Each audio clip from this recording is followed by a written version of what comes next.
Hey guys, it's me, EODGamer here. EOD stands for end of day, and I don't want to waste any of your time at the end of your very long day. This is a snapshot of the tier list so far in Honkai Nexus Anima, and I'm going to explain a bit of my thought process, rationale, why are we ranking like this. If you don't like audio and you want to read yourself and visual, you can actually come to EODDB over here. We have everything from guides, as in how everything works, all the Nexus Anima, all the Eidos, the characters, you have your different aspects, what they do, as well as even a theory crafting session, which we really do a lot of in-depth research on tank analysis and everything in order to make a tier list for you guys as well. A huge disclaimer, this is as of closed beta test, everything can change, but I think that for a lot of us, you will find principles in this video that will take you through whether it's live or even if they buff, nerf, or even add new characters in. I'll talk about the overview. The main thing that you will see in Honkai Nexus Anima is that when you filter for 5 stars, 4 stars or 3 stars, you will see very clearly that there is a distribution. Your 5 stars generally for everything are slightly higher ranking, 4 stars are in the middle, and 3 stars are a lot lower. This is something special in Honkai Nexus Anima because your 3 stars generally have very bad base stats relative to someone else, the 5 stars, and they don't really have too many good effects versus everything else. The second overall view is that there are meta units or aspects, so to speak. So for those of you who don't know, aspects are like your strength, your competition, and blah blah blah, dark, memory, light, and whatever not. You can find them in the aspect section, and we go and break down more in detail as well, but it's basically like your elements. Generally, Eidos matters a lot because they buff that particular element, and if you have a class, for example like Pride, we have 0 Eidos, which means you are handicapping yourself if you run these units. Nexus Anima without any support from Eidos will tend to be ranked lower relative to like other categories, for example like Dark, which has a unit, Memory, which is ranked very highly because they have two very strong Eidos already. So this is some trends you will notice. There are meta classes. The top picks that I have generally would be Light, Dark, Memory, as well as Hit. So in my opinion, these are slightly better, followed by maybe like Strength, but we're not ranking based on aspects, we're just ranking based on the Nexus Anima themselves, and you can mix and match. Usually, if you're a free-to-play player, you won't go like everything Memory in your team over here. We even have a team planner here. It's generally quite inefficient to go something like this, because you need to build like a lot of units, you need a lot of things to bump them up. Instead, sometimes you'll be going for a 2, 2, 3, a mix of combination of things, especially if you are in the early game where you don't have too many characters. 1 year in, then of course this tier list will change, which is why we will keep adjusting it.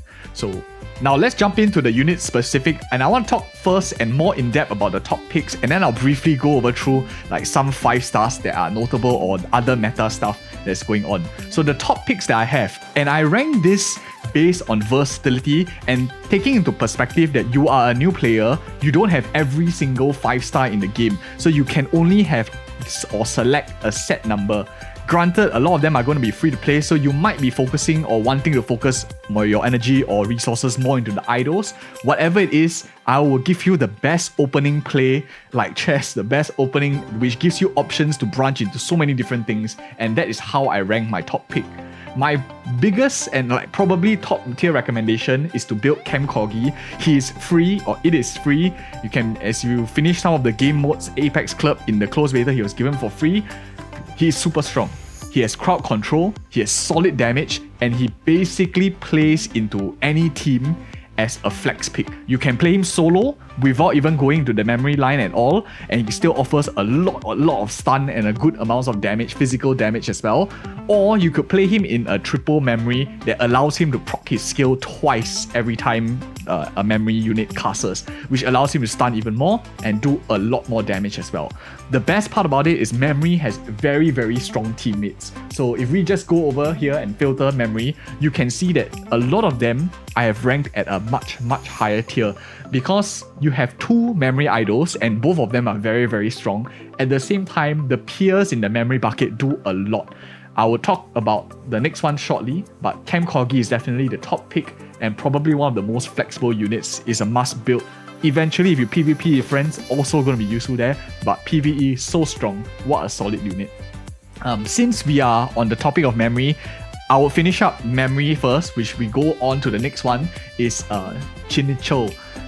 Turtle is very strong, and there are many tanks in game. So if you look at the protectors, the competition is actually quite stiff, but he stands out as one of the best tanks in the game. Why? Is some units really take a lot of damage, others can taunt, others have shielding, some of them can displace units as well on the field. But what makes Chinicho very, very special, this turtle here, is he shreds enemies' armor from the front line. So he stands in front, when he casts his skill, he shreds enemies' armor, which allows your offensive units to do a lot more damage. So it's in a sense a pseudo buffer. At the same time, he heals a lot, a flat amount, plus based on the amount that he took. So very, very tanky, and he also is memory, so he plays into one of the most flexible classes. Together with Chem Corgi and Chinicho, you pretty much have a 2 memory comp already. You just need to add 1 from like the 3 remaining ones, and it's so flexible. I'll explain it towards the end of video from the memory specific why I think it's so flexible. But 2 of them, very, very solid. Next up, of course, let's go down from left to right. We have a 4-star. We have 2 4-stars in fact, and this is going to be of the light bracket. So light is very strong despite only having 1 unit, because the units themselves are very, very powerful, super overpowered. So Star Spine over here has a lot of damage. He's a 4-star magic damage dealer and AoE magic damage dealer. But the thing that makes Star Spine so powerful is, one, he's 4-star. A lot of the other characters that you see on this tier list in the damage sections tend to be 5 stars. Being 4 stars means you can max him out efficiently, cheaply, and at the same time helps you open your run to a very, very flexible endgame, and you can choose your pulls wisely as well. So my top pick is Star Spine. He does both armor and magic defense shredding on top of doing damage. So not only does he do a lot of damage, he can flexibly be played as an armor shredder. And it scales as the game goes by, the armor shred increases and increases. At the same time, this guy also stuns. So it's a 1-second stun every time you use the skill, which is crazy. AoE stun, at the same time, does a lot of damage and armor shreds. There's nothing else more you could want from a 4-star, and super powerful. So this is a 4-star light class, and light plays very well because you have another light super OP character, and that is Apollonius. Apollonius is a 4-star tank, and tanks in this game, if you look at all of these, you would see that 5 stars there's only 2. One of them is Chaopon, which is insatiability, and insatiability doesn't have any Eidos. So you are either forced to run an off aspect tank, or you are only forced to run like a memory related tank. So if you want a bit of flexibility, Apollonius allows you to have a 2 light comp together with Star Spine and Apollonius. In my opinion, this is the character, or this is the Nexus Anima that deserves the nerf the most out of all the units in the game, because it's just so broken, the amount of healing and the amount of tanking it can do. In some of the games, my Apollonius tanks double that of Chinicho, which is a 5-star tank, which is quite crazy. So this unit, very powerful, especially against physical enemies, very powerful, and you will find that most of the enemies tend to do more physical, and magic, the bulkiness of the HP does take it quite far as well. HP scaling character because healing based on max HP. Very powerful. Slapping these 2 into any comp, you can pretty much form your remaining 6 and play almost anything else, and yet you still have quite a good, decent variety, which talks about the 4. So you can kind of tell my criteria, I ranked a lot on versatility and flexibility, which is really opening your comps very wide to do the most amount of things possible. And the last of them shares this exact same trait, and that is Dragamore. In my opinion, Dragamore, I suspect might be limited. I'm not sure, because in the closed beta, we got her from the guidebook. Maybe it will also be a guidebook. It's the only way to fly as well. So I don't think they'll keep flying off of a limited. So if Dragamore is free, this is the best unit to invest in. It might not do a lot of damage, but it does damage, it shields, it heals, and is relatively bulky for a support. This is basically like your healer in a team comp. Auto chess kind of games, tanks are super important because the faster your front line goes down, the less damage your back line can output. And if you have like a front line that does some sort of damage as well, it's really strong. Dragamore just helps you hold that front line very, very well. And in my opinion, it's like a must pick. And this unit is more flexible than any of the other characters because there is a massive gap between the mascots. You don't necessarily have to play a second mascot, because most of the time in your mind is like, I'm going to play Dragamore. If I'm not playing Dragamore, I'm probably going for a specific proc. Like maybe I'm proccing, for example, 6 Dark. Then I will go with another mascot. A lot of these things come to factor, and the gap between Dragamore and everything else is just so wide that you will always play Dragamore, and it's my top pick if you were to build a unit. And last but not least, for the top picks that I want to mention of is Herocates. Herocates is probably going to be a standard based on what we see, but if they do shift him to limited, it's totally understandable as well. He is strong because he buffs one of the best units in the game, Corki. He gives attack to all memory units when you have the aspect, so very, very strong. You basically buff Corgi, you buff from Mamba as well, which is Chien's pet. Chien is a 4-star Eidos, so very easily obtainable, allowing you a double memory comp into one of the most flexible comps: a tank, a crowd control damage dealer, a pure damage dealer, a tank that taunts, or a hyper carry support buffer. You buff one character's attack speed by ridiculous amounts. So this comp here is very flexible. You can pretty much build most teams around it, but it won't really be like your core team, the essence, which is why I think Herocates is super strong. Herocates is you cast on a unit, you buff their energy, and it's good enough because it's an instant cast for like Corgi, one of his skills. So cost efficiency wise, I think he's very, very solid. He helps you split your play. If there's like a 5-star selector, I'll go with Herocates, and then you can build into like limited characters that you want to pull later on. You can save a lot of currency otherwise, and he probably will be my top pick. Doesn't mean every other character on this list is bad.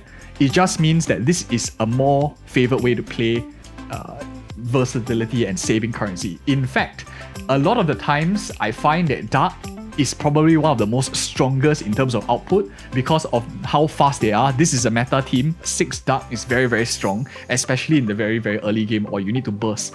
You will find later on, backlining becomes very important to hunt down the backline before they do a lot of damage in the later stages. Noctumbra is top tier at this, one of the only units that you can reliably control to aim the backline always. Other classes that can do that is Hate. Hate is also very strong because of this. Rosfocate, 4 stars, very good because you can, with RNG, dive the right unit in back if you restart enough, position it right. It's a bit of RNG, but it's still very, very good amounts of burst damage. Mesmerith, which is Pariah's companion, also deals very good damage, especially in certain maps. Flies around and does damage, so it's avoidable, survives a lot, does good damage, and sometimes you will hit the backline if you have good RNG. So Hate also very strong, Dark very, very meta, but really light, Dark. Other than that, probably Hate. These are your core units, and Memory. The last one that people are playing probably is Strength. Some people play like a 3 strength, 6 strength, but I find that strength falls off a little bit later on because the units that are top tier are not too much. Probably at most you'll be running these 4 units: Bladehound, Huckleberry with super tanky, and you have Fraclaw, which is my personal favorite as well, which is Kiana. It's like because you can just slap on 1 strength unit. Fraclaw does almost like everything. He can stun, he does damage, he does like anti a lot of stuff as well. You can see from the Nexus Anima table. Masmon with like slightly tanky, does a bit of stun, but strength, in my opinion, doesn't pair too well because the last 2 is lacking. If you had like a better 4-star roster, 2 more 4 stars or even 1 5 stars, I think strength will be much more competitive. But for now, the meta usually is Hate, Dark. Light is underrated based on a lot of people are also saying the closed beta, people hardly use Light, and Memory is also one of the top tier ones. So like Dark, Hate, Memory, top 3.